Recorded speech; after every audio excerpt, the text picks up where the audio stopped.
ഈശോയിൽ പ്രിയപ്പെട്ട മാതാപിതാക്കളെ, സഹോദരി സഹോദരന്മാരെ, കുഞ്ഞുമക്കളെ, ഇന്ന് ഡിസംബർ മാസം 1-ാം തീയതിയാണ്. ഡിസംബർ എന്ന് കേൾക്കുമ്പോഴേ നമുക്ക് വലിയ സന്തോഷമുണ്ട്. കാരണം നമ്മൾ ക്രിസ്തുമസിലേക്ക് അടുക്കുന്നു എന്നുള്ളതാണ്. ഇപ്പോൾ തന്നെ നക്ഷത്രങ്ങൾ തൂക്കി, ഇനി പുൽക്കൂടുണ്ടാക്കണം, ക്രിസ്മസ് ഗിഫ്റ്റ് ഉണ്ട്, ക്രിസ്മസ് ഫ്രണ്ട് ഉണ്ട്, ക്രിസ്മസ് കരോളുണ്ട്, സാന്റാക്ലോസ് ഉണ്ട്. ഇതെല്ലാം കൂടെ നമുക്ക് വലിയ സന്തോഷത്തിൻ്റെ പ്രായഭേദമന്യേ എല്ലാവരും ഒത്തിരി സന്തോഷിക്കുന്ന ആണ്ടുവട്ടത്തിലെ ഒരു തിരുനാൾ കൂടിയാണ് ഈശോയുടെ തിരുപ്പിറവി എന്ന് പറയുന്നത്. ഇന്നത്തെ 4 വായനകളിൽ 3 വായനകളിൽ പ്രത്യേകമായിട്ടുള്ള എൻ്റെ ശ്രദ്ധ പതിയുകയായിരുന്നു. ഉൽപ്പത്തി പുസ്തകത്തിൽ നിന്നുള്ള വായനയിൽ അബ്രാഹം സാറ ദമ്പതികൾക്ക് ഇസാഹക്ക് എന്നൊരു കുഞ്ഞിനെ ദൈവം നൽകുന്നു എന്നുള്ള സന്തോഷകരമായ വാർത്ത ദൈവം അബ്രാഹത്തെ അറിയിക്കുകയാണ്. ലേഖന ഭാഗത്തിൽ ഭാര്യ ഭർത്തൃബന്ധത്തെക്കുറിച്ചും മാതാപിതാക്കൾ മക്കൾ തമ്മിലുള്ള ബന്ധത്തെയും കടമകളെക്കുറിച്ചുമൊക്കെ പൗലോസ്ലീഹ എഫെസോസുകാരെ ഓർമ്മിപ്പിക്കുകയാണ്. സുവിശേഷ ഭാഗത്തിലേക്ക് വന്നാലോ, അവിടെ സക്കറിയ എലിസബത്ത് ദമ്പതികൾക്ക് സ്നാപ യോഹന്നാൻ എന്ന് പറയുന്ന കുഞ്ഞ് ജനിക്കാൻ പോകുന്നു എന്നൊരു വാർത്ത ദൈവദൂതൻ സക്കറിയായെ അറിയിക്കുന്ന ഭാഗം കൂടിയാണ്. ഇത് കുടുംബങ്ങളെക്കുറിച്ചാണ്, ഭാര്യ ഭർത്തൃബന്ധത്തെക്കുറിച്ചാണ്. അപ്പോൾ ക്രിസ്തുമസിന് നമ്മൾ വ്യക്തിപരമായിട്ട് ഒരുങ്ങുന്നുണ്ട്. പ്രാർത്ഥിച്ചും കുമ്പസാരിച്ചും മാംസവർജനം നടത്തിയും ഒക്കെ നമ്മൾ വ്യക്തിപരമായിട്ട് ഒരുങ്ങുന്നുണ്ട്. നമ്മൾ കുടുംബമായിട്ടും കൂടെ ക്രിസ്തുമസിന് ഒരുങ്ങണം. അല്ലെങ്കിൽ ഈ തിരുപ്പിറവി കുടുംബമായിട്ട് തന്നെ നമുക്ക് ആഘോഷിക്കണം. അതുപോലെ തന്നെ ഇടവകയാകുന്ന വലിയ കുടുംബത്തിൻ്റെ, ഒരു സമൂഹത്തിൻ്റെ കൂടെ ഒരു ആഘോഷമാക്കി ഇതിനെ ഇപ്രാവശ്യം നമുക്ക് മാറ്റണം. അപ്പം എങ്ങനെയാണ് ഈ സക്കറിയ എലിസബത്ത് ദമ്പതികളിൽ കണ്ട ഒരു 2-3 സവിശേഷതകൾ, അവരുടെ സമൂഹ ജീവിതത്തിൽ ഞാൻ കണ്ട ചില സവിശേഷതകൾ ഇന്ന് നമ്മൾ വായിച്ചു കേട്ട ഈ സുവിശേഷ ഭാഗത്തിലുണ്ട്. ആദ്യമായിട്ട് പറയുന്നത് സക്കറിയ എലിസബത്ത് ദമ്പതികളെക്കുറിച്ചുള്ള വിശേഷണമാണ്. അവർ ദൈവത്തിൻ്റെ മുമ്പിൽ നീതിനിഷ്ഠരും ദൈവത്തിൻ്റെ കൽപ്പനകളും പ്രമാണങ്ങളും കുറ്റമറ്റ വിധം അനുസരിക്കുന്നവരുമായിരുന്നു. നീതിനിഷ്ഠരാണ്, ദൈവത്തിൻ്റെ മുമ്പിൽ നീതിനിഷ്ഠർ. സാമാന്യ നീതി എന്താണ്? അർഹിക്കുന്നവർക്ക് അർഹിക്കുന്നത് അർഹിക്കുന്ന സമയത്ത് അർഹിക്കുന്ന അളവിൽ കൊടുക്കുക എന്നുള്ളൊരു സാമാന്യ നീതിയുണ്ട്.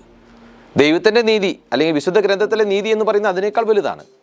അർഹിക്കാത്തവന് പോലും നൽകാനായിട്ട് ദൈവം ചെയ്യുന്നു, ദൈവം കൊടുക്കുന്നു. അത്രയും കരുണയുള്ള ദൈവമാണ് നമുക്കുള്ളത്. പക്ഷേ ഏറ്റവും ചുരുങ്ങിയത് ഈ സാമാന്യ നീതിയെങ്കിലും നമ്മുടെ ജീവിതത്തിൽ പുലർത്താൻ, ജീവിത പങ്കാളിക്ക്, മക്കൾക്ക്, മാതാപിതാക്കൾക്ക്, കൂടപ്പിറപ്പുകൾക്ക്, നമ്മുടെ ചുറ്റുമുള്ള പൊതുസമൂഹത്തിൽ, അതിൽ പ്രത്യേകിച്ച് ദാരിദ്ര്യം അനുഭവിക്കുന്നവർക്കെല്ലാം കൊടുക്കേണ്ട സമയത്ത് കൊടുക്കേണ്ട അളവിൽ കൊടുത്തിരിക്കുക എന്നുള്ള ഒരു സാമാന്യ നീതി നമ്മൾ വെച്ച് പുലർത്തണം. മറ്റൊന്ന് പറയുന്നത്, ആ ദമ്പതികൾ ദൈവത്തിൻ്റെ പ്രമാണങ്ങളും കൽപ്പനകളും കുറ്റമറ്റ വിധം അനുസരിക്കുന്നവരായിരുന്നു. ദൈവപ്രമാണങ്ങൾ, ദൈവകൽപ്പനകൾ കുറ്റമറ്റ വിധം അനുസരിക്കുന്ന ദമ്പതികൾ. ഇനി ഇവരുടെ പൊതുസമൂഹത്തിൽ ഞാൻ പൊതുസമൂഹത്തെ, അവരുടെ ജീവിതത്തെ വിലയിരുത്തുകയാണ്. വചനം പറയുകയാണ്, ധൂപാർപ്പണ സമയത്ത് സമൂഹം മുഴുവൻ വെളിയിൽ പ്രാർത്ഥിച്ചുകൊണ്ടിരുന്നു. ഈ ദമ്പതികളുടെ നീണ്ട കാലത്തെ ഈ പ്രാർത്ഥന, അവരുടെ കാത്തിരിപ്പ് ആ സമൂഹത്തിൻ്റെ മുഴുവൻ കാത്തിരിപ്പാണ്. ഈ സമൂഹം മുഴുവൻ ഈ ദമ്പതികൾക്ക് വേണ്ടി പ്രാർത്ഥിക്കുന്നു എന്ന് മനസ്സിലാക്കാനാണ് ഞാൻ ആഗ്രഹിക്കുന്നത്. എന്ന് വെച്ചാൽ മാനസികമായിട്ടുള്ള പ്രാർത്ഥനയുടെ ഒരു വലിയ പിൻബലം ഈ ദമ്പതികൾക്ക് ആ സമൂഹത്തിലുണ്ട്. നമ്മുടെ കുടുംബജീവിതത്തെ, സമൂഹ ജീവിതത്തെ നമ്മളൊന്ന് വിലയിരുത്തണം. അതുപോലെ തന്നെ വീണ്ടും പറയുകയാണ്, ജനം സക്കറിയായെ കാത്തു നിൽക്കുകയായിരുന്നു. നമ്മുടെ ചുറ്റുമുള്ള ജനം നമ്മെ കാത്തിരിക്കണം. അങ്ങനെ കാത്തിരിക്കണമെങ്കിലോ നമ്മൾ സ്നേഹമുള്ളവരായിരിക്കണം, നമ്മൾ എളിമയുള്ളവരായിരിക്കണം, ദൈവത്തിൻ്റെ മുമ്പിൽ നീതിനിഷ്ഠരായിരിക്കണം, മനുഷ്യനെ മാനിക്കുന്നവരാകണം. അപ്പം അതുകൊണ്ട് ഇതൊരു കുടുംബത്തിൻ്റെ കൂടെ ആഘോഷമായിട്ടാണ്. ക്രിസ്തുമസ് ഒരു കുടുംബത്തിൻ്റെ, സമൂഹത്തിൻ്റെ ആഘോഷം കൂടിയാക്കി നമുക്കിത് മാറ്റണം. മറ്റുള്ള ആഘോഷങ്ങളെക്കാൾ ആത്മീയമായിട്ടുള്ള നമ്മുടെ ഒരുക്കമാണ്. അപ്പോൾ ഒരു മാതൃകാപരമായ ദാമ്പത്യ ജീവിതം എഫെസോസിലെ ലേഖനത്തിൽ പൗലോസ്ലീഹ പറയുന്നു അത് തന്നെയാണ്. ഭാര്യയോട് പറയുന്നു ഭർത്താവിന് വിധേയപ്പെട്ട് ജീവിക്കണം, ഭർത്താവിനെ ബഹുമാനിക്കണം. ഭർത്താവിനോട് പറയുന്നു നീ ഭാര്യയെ സ്നേഹിക്കണം. ക്രിസ്തുവിന് സഭയോടുള്ള ബന്ധത്തെ അടിസ്ഥാനപ്പെടുത്തിയാണ് പൗലോസ്ലീഹ അതെല്ലാം പറയുന്നത്. അപ്പം അതുകൊണ്ട് ഈ ക്രിസ്തുമസ് ഒരു ഭാര്യ ഭർത്തൃ ബന്ധത്തിൻ്റെ, നല്ല സ്നേഹമുള്ള ആഴമുള്ള ബന്ധത്തിൻ്റെ, മാതാപിതാക്കൾ മക്കൾ തമ്മിലുള്ള ആഴമുള്ള ബന്ധത്തിൻ്റെ ഒരു ആഘോഷമാക്കി നമുക്ക് മാറ്റേണ്ടതുണ്ട്.